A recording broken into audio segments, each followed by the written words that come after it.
Hola a todos, la plática, la charla que está a continuación de esta breve presentación es parte de los ejercicios espirituales que se están predicando de manera virtual desde la página ejerciciosive.org, a la cual pueden acceder para ver las otras charlas, los otros puntos de meditación.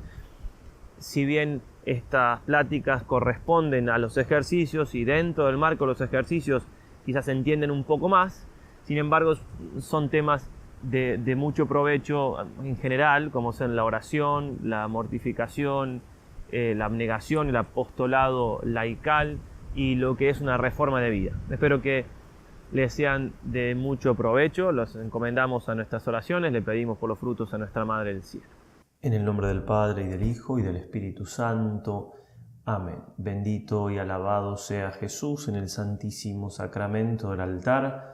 Sea por siempre bendito y alabado Jesús sacramentado. Dios te salve María, llena eres de gracia, el Señor es contigo. Bendita tú eres entre todas las mujeres y bendito es el fruto de tu vientre, Jesús. Santa María, Madre de Dios, ruega por nosotros pecadores, ahora y en la hora de nuestra muerte. Amén. San Ignacio de Loyola, ruega por nosotros. En esta plática vamos a hacer un comentario a las reglas de discernimiento de espíritus que nos trae San Ignacio en el librito de los ejercicios, en el número 313. El santo titula esta parte de las reglas así: reglas para en alguna manera sentir y conocer las varias mociones que en la ánima se causan, las buenas para recibir y las malas para lanzar, y son más propias para la primera semana. Bien, reglas para en alguna manera sentir y conocer, nos dice el santo. No es tan fácil, no estamos hablando de matemática, química, son cosas espirituales, son mociones, como lo mismo nos dice, movimientos del alma que involucran también nuestros sentimientos y que pueden venir, como nos va a ir explicando el santo, tanto de Dios nuestro Señor y sus ángeles como del demonio y sus ángeles, o también de nosotros mismos. Tenemos que ir discerniendo entonces, es muy importante esto, porque no tener discernimiento de espíritu o no tener el recogimiento necesario para tener el discernimiento de espíritu, porque a veces podemos saber cómo discernir, pero no nos ocupamos de esas cosas interiores. Bueno, no tener estas cosas es como tener la casa, la puerta de nuestra casa abierta. Que entre quien quiera, que pase, que saque lo que quiera, que nos haga el daño que quiera o que nos haga el bien que quiera. ¿Quién funciona así? ¿Quién trabaja así? ¿Quién tiene así abierta su casa o su negocio? Lo que sea. Todos cuidamos nuestros bienes. Bueno, con más razón todavía tenemos que cuidar nuestros bienes espirituales, nuestra alma. Y por eso hay que velar para ver quién entra, quién no entra. Y con respecto a esto, estas reglas que uno lo puede encontrar en otros santos también, pero tan así esquemáticas y no se encuentran sino aquí en los ejercicios, son de mucha utilidad. Estas son para la primera semana. Las que siguen son para la segunda semana, pero no las vamos a dar ahora porque primero hay que conocer y saber aplicar estas y después se pueden ver las otras que suponen un mayor discernimiento. La primera regla, que es para la primera semana entonces: en las personas que van de pecado mortal en pecado mortal, acostumbra comúnmente el enemigo proponerles placeres aparentes, haciendo imaginar delectaciones y placeres sensuales o sensibles, por más los conservar y aumentar en sus vicios y pecados, en las cuales personas el buen espíritu usa contrario modo, punzándoles y remordiéndoles las conciencias por la sindéresis de la razón. Bien, entonces, una persona que está alejada de Dios, que comete pecado mortal, que no le importan las cosas de Dios, el demonio y sus ángeles va a intentar de que no cambie esa vida. Como decía San Agustín, que escuchaba de algún modo que las criaturas le decían: te vas y nos dejas. ¿Y cómo vivirás sin nosotras? Cuando él estaba pensando si se convertía, estaba en ese proceso. Así, la naturaleza misma nuestra, que después del pecado original quedó inclinada a las cosas sensibles y demás, es como que nos grita, nos anima a seguir en ese pecado. Y el demonio hace también su parte, mostrándonos que no podemos vivir sin ese pecado, que no podemos vivir sin eso que es tan bueno. Nos muestra todas cosas aparentes, por supuesto. Y por el otro lado, Dios y sus ángeles intentan de punzar nuestra conciencia, de movernos a conversión, para que salgamos de ese estado. Vamos entonces a la segunda regla. En las personas que van intensamente purgando sus pecados y en el servicio de Dios nuestro Señor de bien en mejor subiendo, es el contrario modo que en la primera regla, porque entonces propio es del mal espíritu morder, tristar y poner impedimentos, inquietando con falsas razones para que no se pase adelante, y propio del bueno dar ánimo y fuerzas, consolaciones, lágrimas, inspiraciones y quietud, facilitando y quitando todos los impedimentos para que en el bien obrar proceda adelante. Bueno, totalmente contrario a cómo hacían el bueno y el mal espíritu en el primer caso, es en este. ¿Por qué? Porque la persona está tratando de expurgar sus pecados, de buscar la santidad, de convertirse.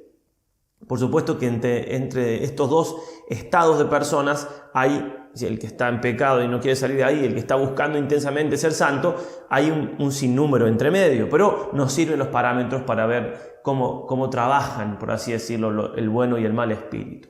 Entonces, en principio, nosotros estaríamos mucho más en este caso que en el anterior. Si estamos haciendo ejercicios espirituales, estamos en época de conversión, un cristiano, un católico tiene que vivir así, con sus más y con sus menos, buscando a Dios, ¿sí? Por eso, esta regla, si se quieren, desde este punto de vista, es más importante que la anterior. Y entonces, si estamos tratando de hacer las cosas bien, aún con nuestras debilidades y demás, tenemos que saber que los pensamientos que nos quitan la paz, los pensamientos que nos mueven a la tristeza, a la desesperanza, a la falta de fe, etc., no vienen de Dios.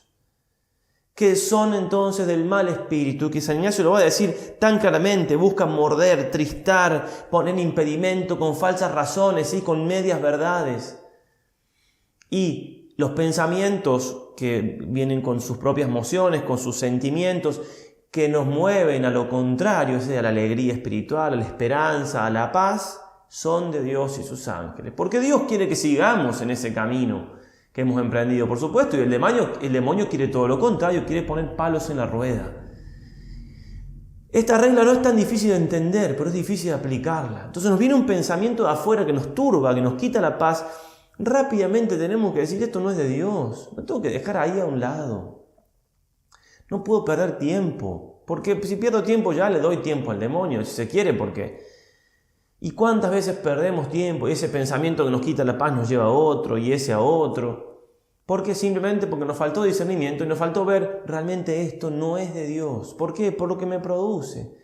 Muchas veces dejando ese pensamiento de lado, haciendo alguna jaculatoria o siguiendo con lo que estábamos haciendo, pasa un rato y nos viene un pensamiento que nos tranquiliza y nos damos cuenta que realmente era una desolación, que no valía la pena. Y si hubiéramos buscado la solución en ese momento, no hubiéramos más que haber embrollado la cosa y a río revuelto ganancia de pescadores. Muy importante, no hay que confundir la cruz, que tenemos que llevarla todos los días, que todos tenemos una cruz, que Dios quiere esa cruz para santificarnos, no es lo mismo que la falta de paz. Una cosa es sufrir una cruz y tener paz, y otra cosa es esto, no hay que confundir. Que a veces uno puede decir, no, realmente yo tengo que seguir con esto porque es la cruz que... No, esa cruz no la quiere Dios. Yo me la estoy fabricando porque me estoy dejando tentar y confundir con el enemigo. Vamos a la tercera regla. Estamos en el número entonces 316. Cada párrafo es un número distinto de los ejercicios.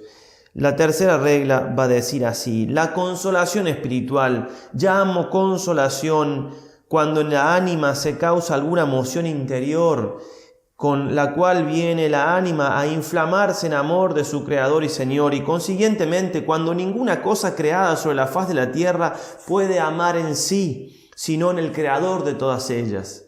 Asimismo, cuando lanza lágrimas motivas a amor de su Señor, ahora sea por el dolor de sus pecados o la pasión de Cristo nuestro Señor, o de otras formas derechamente ordenadas en su servicio y alabanza. Finalmente llamo consolación todo aumento de esperanza, fe y caridad, y toda alegría interna que llama y atrae a las cosas celestiales y a la propia salud de su alma, quietándola y pacificándola en su Creador y Señor. Nos explica San Ignacio en esta regla qué es la consolación, en la siguiente qué es la desolación, después nos explica cómo tenemos que obrar en la desolación y cómo obrar en la consolación.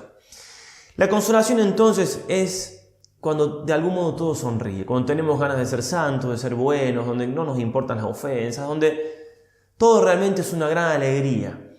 El padre Ignacio Casanovas, un gran comentador de los ejercicios, va a decir que la consolación es una experiencia del amor de Dios. Dios siempre nos ama, pero a veces lo percibimos ese amor, a veces no. Y así como en el plano humano el amor nos hace felices, tanto el recibir como el darlo, así también en lo espiritual. En nuestra relación con Dios. Cuando sentimos, cuando nos convencemos que Dios nos ama, nos hace felices y todo sonríe. No depende de nosotros la consolación, por lo general ya vamos a ver después cómo nos explica el santo, pero sí es bueno reconocer esa consolación. ¿Por qué? Porque hay que obrar de determinada manera, como también lo vamos a explicar después. Consolación entonces, todo aumento de fe, de esperanza, todo aumento de amor, cuando todo es fácil. ¿Quién no tiene esos momentos de esa alegría espiritual y esas ganas de ser santo, etcétera? En la vida de los apóstoles, por ejemplo, se puede decir que un momento de fuerte consolación espiritual fueron para Pedro, Santiago y Juan, por ejemplo, cuando estuvieron en el Tabor con el Señor. En realidad, toda la vida de ellos con nuestro Señor fue como una gran consolación, salvo la pasión que fue la prueba grande, pero una consolación muy grande fue esa, ¿no? Esa alegría, esa paz de verlo al Señor transfigurado. Hagamos 3 carpas, dijo Pedro. Sigamos entonces. La cuarta regla va a explicarnos San Ignacio lo que es la desolación. Llamo desolación a todo lo contrario de la tercera regla, así como oscuridad del alma, turbación en ella, emoción a las cosas bajas y terrenas, inquietud de varias agitaciones y tentaciones, moviendo infidencia, sin esperanza, sin amor, hallándose toda perezosa, tibia, triste y como separada de su Creador y Señor. Porque así como la consolación es contraria a la desolación, de la misma manera, los pensamientos que salen de la consolación son contrarios a los pensamientos que salen de la desolación. Y en todo lo contrario al anterior. El padre Casanovas va a decir, es una experiencia del no amor de Dios, o sea, sentir que Dios no nos ama. Siempre nos ama, pero hay momentos que como el amor de Dios se esconde, no se deja ver, no se deja sentir, y realmente todo se nos hace difícil. Todo lo que antes era fácil, después es difícil. O momentos de tentaciones fuertes, tentaciones de cualquier tipo, de fe, de esperanza, de caridad, tentaciones de la carne, lo que sea. Una tentación fuerte es también una manera de desolación. Y realmente es muy interesante esto, y si nunca hemos escuchado hablar de estas cosas, se nos abre un panorama muy nuevo. ¿Por qué? Y porque si no parecería que nosotros tenemos como una especie de problema muy serio adentro. ¿Por qué a veces vemos las cosas de un modo y a veces de otro? Sí, es cierto, hay cosas orgánicas, hay cansancio y demás, pero acá hay otras cosas externas a nosotros que influyen en nosotros y que nos pueden entonces reconocerla, nos puede ayudar a saber cómo obrar. Porque lo importante de todo esto es lo que sigue, que es la manera de obrar. Pero para resumir esto de la desolación y también citando la segunda regla de cómo actúa el demonio, una frasecita corta de San Juan Bergman que dice: todo lo que nos da inquietud es del diablo. ¿Sí? Habrá excepciones, pero son tales excepciones. Por lo general, todo lo que nos da inquietud es del diablo. La excepción es si estamos en pecado mortal, Dios nos está inquietando para que nos convirtamos. A veces, si no tenemos mucho discernimiento, alguna obra de caridad que tengo que hacer, aún estando en gracia de Dios, que me cuesta, lo puedo tomar como una inquietud. Pero por regla general, entonces, esa frase de San Juan Bergman nos puede ayudar mucho. Nos va a decir ahora San Ignacio qué debemos hacer en la desolación y después qué debemos hacer en la consolación. La quinta regla, entonces, estamos en el número 318. En tiempo de desolación nunca hacer mudanza, mas estar firme y constante en los propósitos y determinación en que estaba el día antecedente a la tal desolación, o en la determinación en que estaba en la antecedente consolación. Porque así como en la consolación nos guía y aconseja más el buen espíritu, así en la desolación el malo, con cuyos consejos no podemos tomar camino para acertar.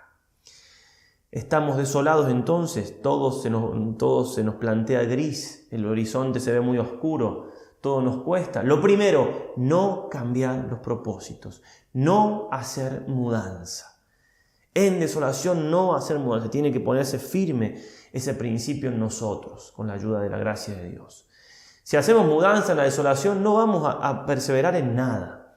Porque ¿quién que toma una determinación, un propósito en consolación, o en momento tranquilo, cuando no está ni muy consolado ni muy desolado, quién tarde o temprano no recibe una desolación, no se siente desolado y no quiere abandonar la empresa comenzada? Muy importante entonces, en la desolación, no hacer mudanza. ¿Por qué? Porque, como digo, si no, no vamos a poder hacer nada a largo plazo, ningún propósito. Esto se aplica ya a los propósitos pequeños, si se quieren, de mi vida. Si termina el ejercicio y yo salgo con el propósito de rezar el rosario todos los días, y resulta que 5, 6, 10 días estoy consolado, estoy con ganas, estoy con fervor, lo rezo. Y después de eso un día dice, no tengo más ganas, no, realmente esto no, es mucho para mí, no quiero saber nada, y ya dejo de rezar. Bueno, en la desolación no va a hacer mudanza. No quiere decir que algún propósito no lo pueda rever, ya lo vamos a ver en la plática para hacer la reforma, pero por lo general tener mucho cuidado con las desolaciones y lo que ella nos propone. ¿Por qué? Porque el que aconseja la desolación es más el mal espíritu, con cuyos consejos no podemos acertar para poder ir adelante en nuestra vida espiritual. Primero entonces, desolación, no hacer mudanza. Una regla más con respecto a la desolación, bien de San Ignacio. La sexta, dado que en la desolación no debemos mudar los primeros propósitos, mucho aprovecha el intenso mudarse contra la misma desolación, así como es en instar más en la oración, meditación, en mucho examinar y en el alargarnos en algún modo conveniente de hacer penitencia.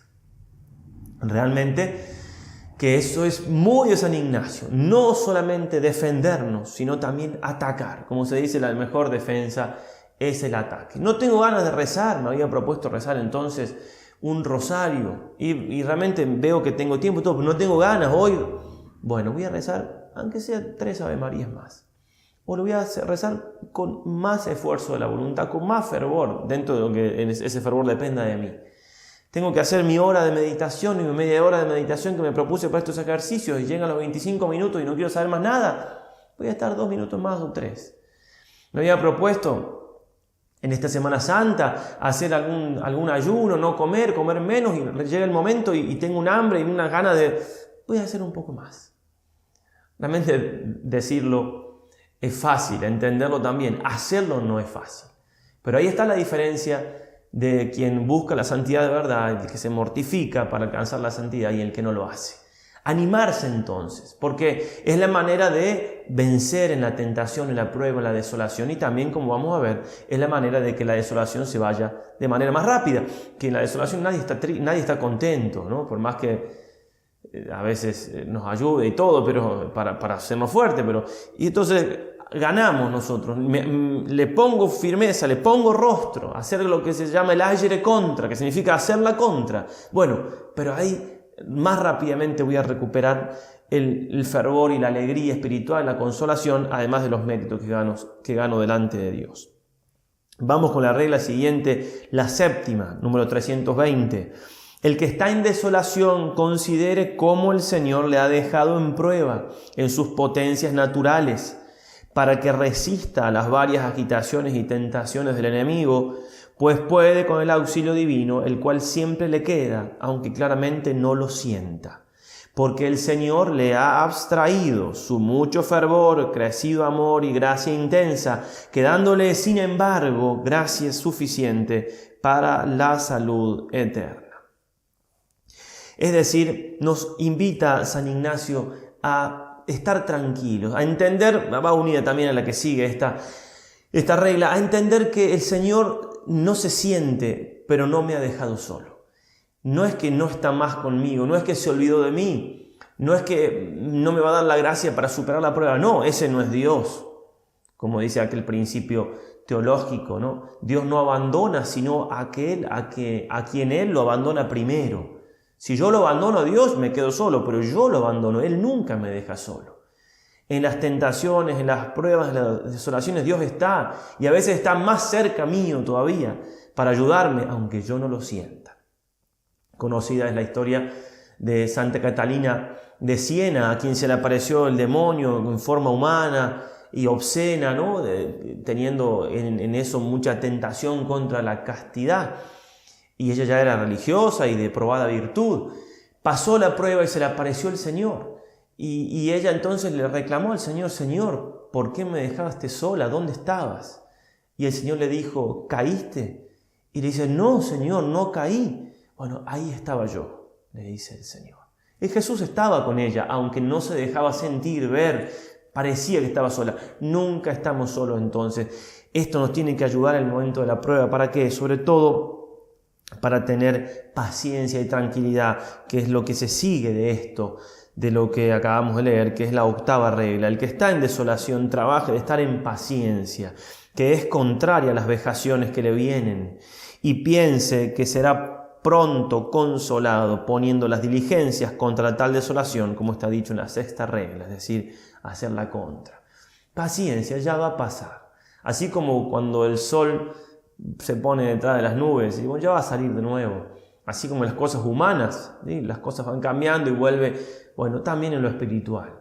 Ya voy a volver a tener fervor, ya va a pasar esta prueba.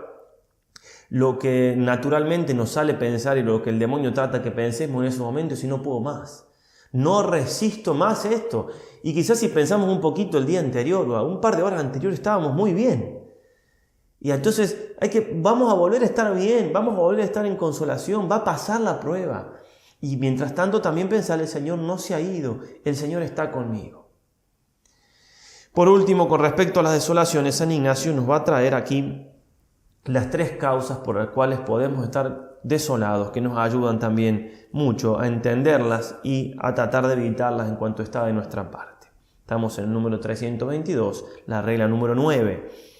3 causas principales son porque nos hallamos desolados. La primera es por ser tibios, perezosos o negligentes en nuestros ejercicios espirituales, y así por nuestra falta se aleja la consolación espiritual de nosotros. Primero entonces por nuestra tibieza, por no poner todo lo que está de nuestra parte. Entonces, y eso es una cosa obvia, pasa que cuando uno no pone ganas, no tiene ganas, cada vez tiene menos ganas de hacer las cosas. Como va a decir San Juan de la Cruz: donde no encuentres amor, pon amor y sacarás amor. Es de algún modo como que las cosas, las actividades, todo nos devuelven lo que le damos. Si yo empiezo a hacer algo desganado, menos gana. Y eso se puede aplicar a cosas cotidianas o también a una vocación. En un matrimonio, si los esposos no son delicadamente fieles el uno al otro, y bueno, quizás sí aparece algún otro amor, entre comillas, no, esto no va más, yo quiero ser feliz. En realidad el problema fue que no se buscó amar de verdad al cónyuge. En el caso nuestro también, los consagrados, si no hacemos lo que tenemos que hacer de nuestra parte para vivir bien nuestra consagración, vamos a empezar a pensar que no es lo nuestro, que... Entonces, una manera de estar desolados es por causa nuestra, por nuestra culpa, por no poner lo que está de nuestra parte. La segunda, por probarnos Dios para cuánto somos y en cuánto nos alargamos en su servicio y alabanza sin tanto estipendio de consolaciones y crecidas gracias. Dios nos prueba porque quiere ver si realmente lo servimos sin tanto regalo. Y eso hace crecer mucho los méritos y hace crecer mucho nuestra vida espiritual, nos hace madurar.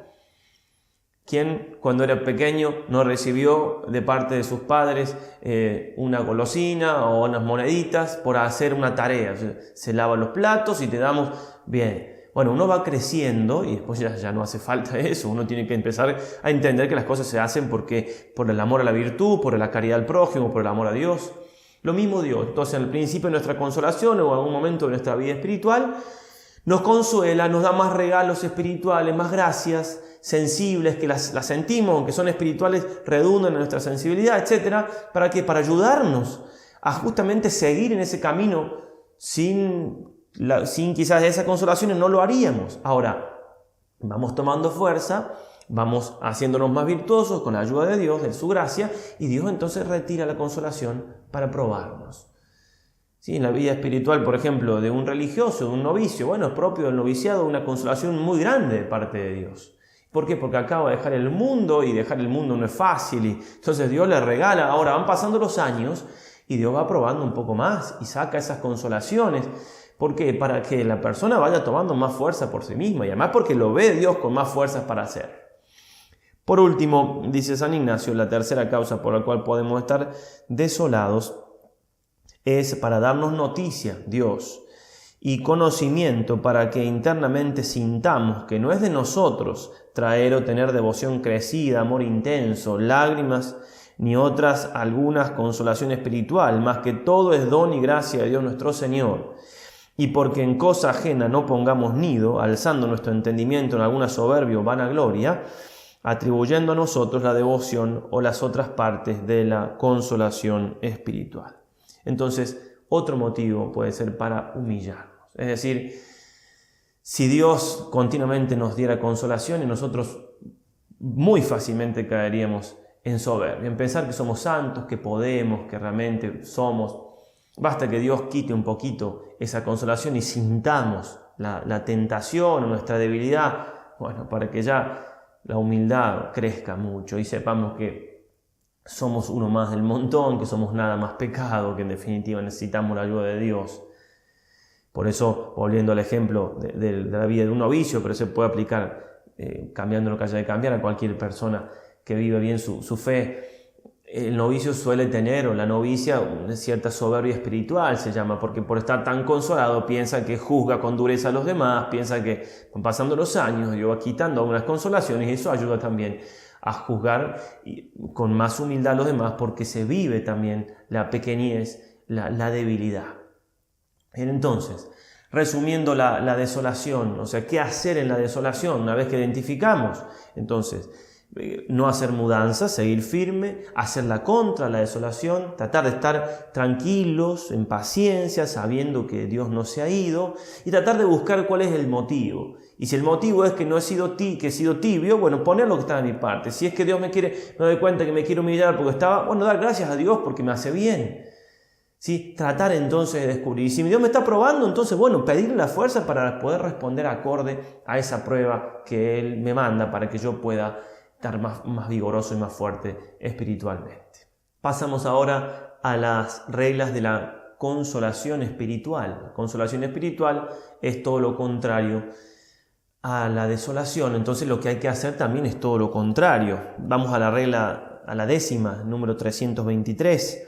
El que está en consolación piense cómo se habrá en la desolación que después vendrá, tomando nuevas fuerzas para entonces. Estoy consolado, estoy muy alegre, todo me sonríe, tengo ganas de rezar, de hacer el bien.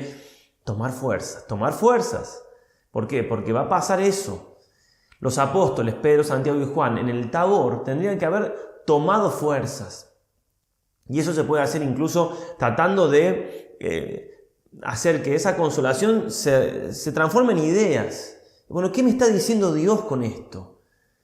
Porque, como va a decir muy bien el padre Casanovas, la consolación es la manera más común que Dios tiene para comunicarse con nosotros. Dios me está diciendo algo con esa consolación. En el caso de los apóstoles, ¿qué le estaba diciendo Jesús? Que Él era Dios, que por más que después lo vean tan humano como lo veían, Él era Dios, es Dios, digo, pero en ese momento Él estaba transmitiendo eso. Y son esos tres apóstoles, Pedro, Santiago y Juan, que después están más cerca de Cristo en Getsemaní. Y tenían que recordar, tendrían que haber tomado fuerza en el Tabor. Decir, no, claro, ahora yo no lo veo como Dios porque lo veo sufriendo, lo veo muy débil, se ha ocultado totalmente su divinidad, pero yo lo vi su divinidad en cuanto puede ver los ojos y experimenté ese resplandor, esa fuerza, ese poder de Cristo. Así que lo voy a acompañar porque realmente, bueno, no lo hicieron así. No tomaron fuerza en la consolación y después en la desolación no hicieron lo que tenían que hacer. Aprender nosotros entonces. En la consolación, tomar fuerzas para cuando venga la prueba. Y la 11, el que está consolado, procure humillarse y bajarse cuanto puede, pensando cuán para poco es en el tiempo de la desolación, sin tal gracia o consolación. Por el contrario, piensa el que está desolado, otra vez cita la desolación porque es más difícil llevarla que la consolación, que puede mucho con la gracia suficiente para resistir a todos sus enemigos, tomando fuerzas en su Creador y Señor. Entonces estamos consolados, además de tomar fuerza, humillarnos. Esto no es mío, yo soy nada más pecado, si tengo ganas de ser bueno, todo es un don de Dios. Bien, lo aprovecho, lo agradezco, pero no es mío. ¿Qué tienes que no hayas recibido?, dice San Pablo. Y si lo has recibido, ¿de qué te glorías? Como si no lo hubieras recibido. Bueno, así. Y eso hace que la consolación incluso pueda durar más tiempo, porque si yo me empiezo a ensoberbecer, pensando, uy, qué bueno que soy, que puedo esto, que puedo lo otro, el Señor me la va a quitar por amor, porque me ama como un padre y sabe que no me hace bien esa soberbia. Por último, San Ignacio nos trae en las últimas 3 reglas, que son las más literarias, si se quiere, el ejercicio, los textos del ejercicio son muy escuetos, muy sencillos, esto hay un poco más de elaboración, las 3 maneras en las cuales podemos descubrir al demonio que está tentándonos, las 3 formas con las cuales el demonio puede dañarnos. Muy interesante porque todas las maneras que el demonio puede usar las reduce a 3. Y por algo las reduce a 3. Recordemos que los ejercicios son algo muy de Dios. O sea, Dios le enseñaba a San Ignacio como un maestro a su alumno, decía él. Y la Santísima Virgen lo asistía. ¿No? Son una obra muy divina. Por eso es muy importante la luz que puede darnos para defendernos contra los ataques del enemigo. Entonces, vamos con la regla número 12, número 325. El enemigo, va a decir el santo, se hace como mujer en ser fuerte, flaco por fuerza y fuerte de grado, porque así como es propio de la mujer cuando riñe con algún varón perder ánimo, dando huida, cuando el hombre le muestra mucho rostro, y por el contrario, si el varón comienza a huir perdiendo ánimo, la ira, venganza y ferocidad de la mujer es muy crecida y tan sin mesura, de la misma manera es propio del enemigo enflaquecerse y perder ánimo dando huida a sus tentaciones cuando la persona que se ejercita en las cosas espirituales pone mucho rostro contra las tentaciones del enemigo, haciendo lo oppositum per diametrum, lo diametralmente opuesto. Por el contrario, si la persona que se ejercita comienza a tener temor y perder ánimo en sufrir las tentaciones, no hay bestia tan fiera sobre la faz de la tierra como el enemigo de la natura humana en prosecución de su dañada intención con tan crecida malicia. Bien, entonces, este ejemplo que pone que lo aplica a la mujer, para el público femenino no se ofenda, puede estar de acuerdo o no, lo importante es que estemos todos de acuerdo en cómo trabaja el demonio. En la regla siguiente, San Ignacio ya se va a ocupar de los varones. Dice que la mujer cuando pelea con un hombre, si el hombre se achica, si el hombre no le muestra firmeza, la mujer es la más despiadada, es mucho más despiadada que el hombre y puede... Si el hombre le pone rostro, entonces la mujer se achica y... Bien, sea que nos sirva el ejemplo, sea no, vamos sobre todo aplicado al demonio.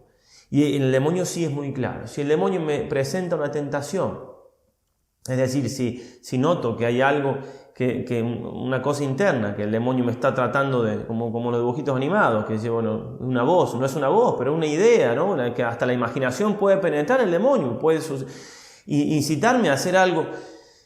Y me achico, y me da miedo, y digo, uy, no, realmente. Entonces el demonio toma más fuerza y la tentación se va agrandando cada vez más. Tener mucho cuidado con el miedo. San Juan de Ávila va a decir, todo el ardid de su guerra, del demonio para con nosotros, se ha por vía de miedo. Por todo lo que el diablo hace en contra nuestra es por miedo. Mucho cuidado.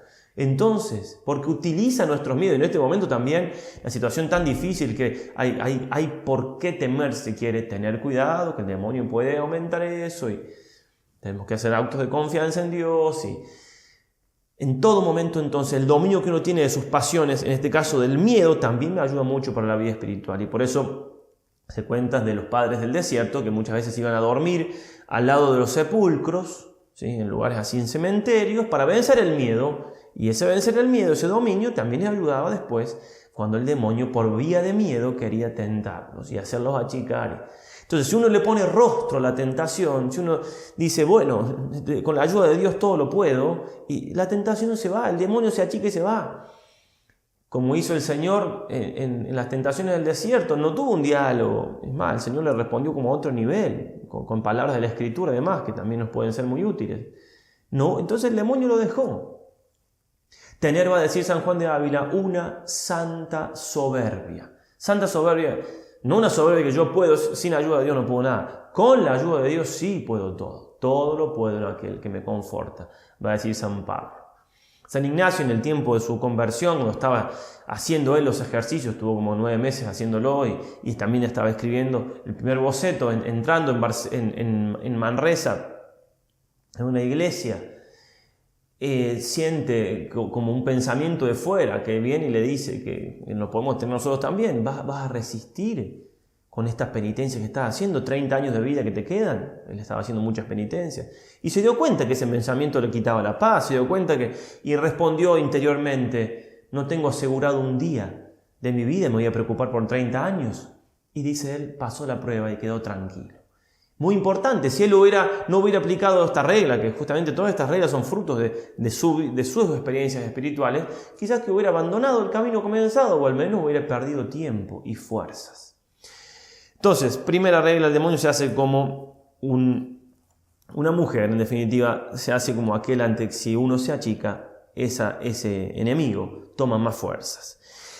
La 13ª, que es la segunda manera en la cual puede atacarnos el demonio, se hace como vano enamorado, va a decir el santo, es decir, como un amante, que hablando a mala parte requiere a una hija de un buen padre o a una mujer de un buen marido y quiere que sus palabras y sus acciones sean secretas. Y al contrario, le displace mucho cuando la hija al padre o la mujer al marido descubre sus vanas palabras e intención depravada, porque fácilmente deduce que no podrá salir con la empresa comenzada. De la misma manera, cuando el enemigo de natura humana trae sus suasiones y astucias a la ánima, quiere y desea que sean recibidas y tenidas en secreto, mas cuando las descubre a un buen confesor o a otra persona espiritual que conozca sus engaños y malicias, mucho le pesa porque deduce que no podrá salir con su malicia comenzada en ser descubiertos sus engaños manifiestos. Bien, entonces el ejemplo es sencillo de entender. Si un varón quiere conquistar con malos fines a una hija de un buen padre o a una mujer de un buen marido, y conquistarla ya sería malos fines, por supuesto, si está casada, no va a querer que la mujer le diga al marido, que la hija le diga al padre, es obvio. ¿Por qué? Porque se le acabó la empresa comenzada, como decía San Ignacio. Bueno, así también, el demonio no quiere que uno comente, consulte con quien le puede ayudar. Obviamente que uno no va a andar ventilando su vida espiritual por todos lados, pero a una persona, a un sacerdote sobre todo, que también tiene la gracia de Estado, o una persona espiritual que me pueda aconsejar bien, es muy bueno hacerlo. En este sentido hay algo que es psicológico, natural, que decir, primero porque yo al contar una prueba, una tentación, estoy compartiendo algo, lo estoy partiendo, y si es un dolor también parto ese dolor, etc. También porque de afuera es mucho más fácil aconsejarnos que de adentro de uno, pero también hay algo sobrenatural, y es el hecho de que Dios es amigo de ayudar así, de ayudarnos así, porque supone humildad de mi parte consultar a otro, y Dios bendice la humildad, y porque también Dios se hizo hombre. Y al hacerse hombre, el ser humano, tiene una importancia mayor en el ayudar a los demás a llegar al cielo. Jesucristo va a decir a los apóstoles, el que a ustedes me escucha, a mí me escucha.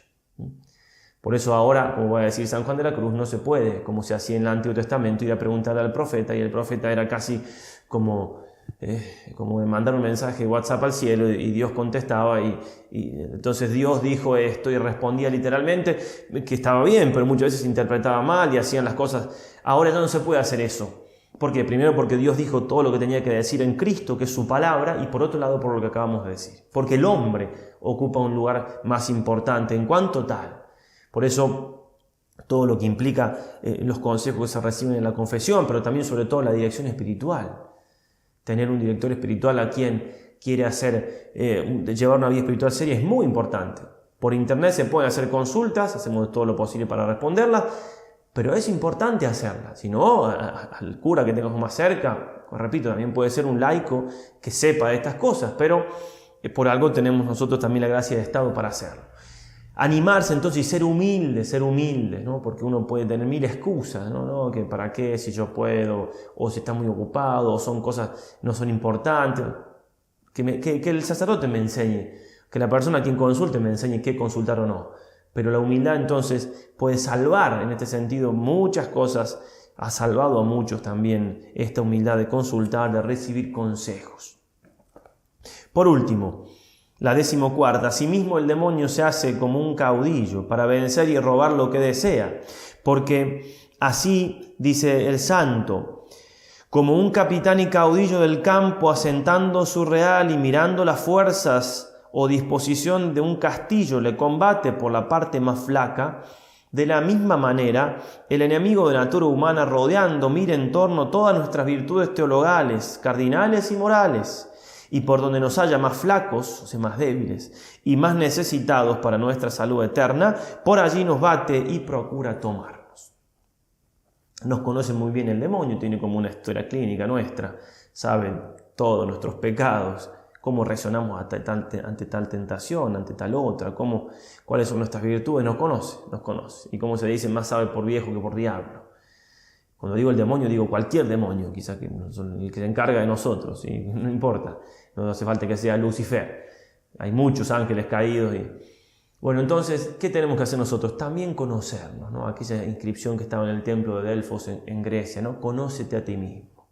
Tenemos que conocernos a nosotros mismos. ¿Por qué? Porque sabiendo qué temperamento tenemos, sabiendo a qué cosas estamos más inclinados, bueno, obviamente que podemos poner más firmeza ahí, como quien tiene un castillo y sabe que en la parte más débil del castillo va a ser muy probable que por ahí reciba el ataque del enemigo. Conocerse. Para esto también ayuda mucho los ejercicios, la oración, la lectura espiritual, también el Padre Espiritual. Todas las cosas van encaminadas a esto, en este sentido, de saber quién soy, cómo soy y, por decirlo así de manera coloquial, dónde me aprieta el zapato. Cada uno tiene que saber entonces, porque lo que para uno es una tentación, para otro es todo lo contrario. Somos tan distintos y además en distintos momentos de nuestra vida. Por eso entonces esa introspección es necesaria para podernos defender mejor de nuestro enemigo, el demonio.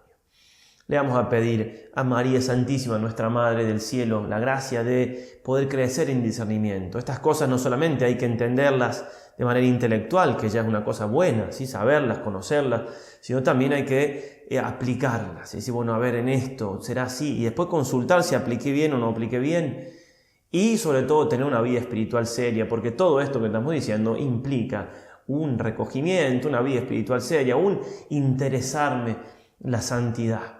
Que nuestra Madre entonces del buen consejo nos ayude, nos aconseje, nos guíe para tener realmente un buen discernimiento y seguir entonces paso a paso caminando hacia esa unión con Dios a la que Jesús nos llama. Ave María Purísima, sin pecado concebida.